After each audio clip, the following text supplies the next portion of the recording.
wao wanakuja kwa ajili ya kusikiliza maneno, sio kucheka. Na kucheka imo pia. Ndio maana na mimi wananichukua kama kikatuni kwa.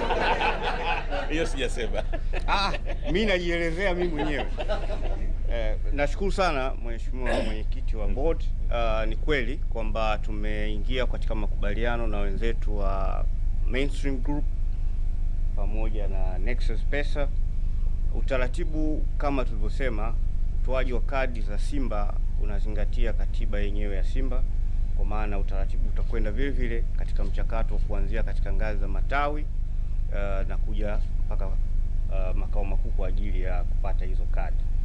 Kila mwanachama ambaye atafanya enrollment hiyo ataipata kadi yake katika eneo lake kwa utaratibu ambao tutakubaliana, kwa sababu kuna makampuni mengine ambayo tunaendelea na majadiliano nayo kwa ajili ya kufanya delivery ya hizo kadi. Zaidi ya hapo tu kwamba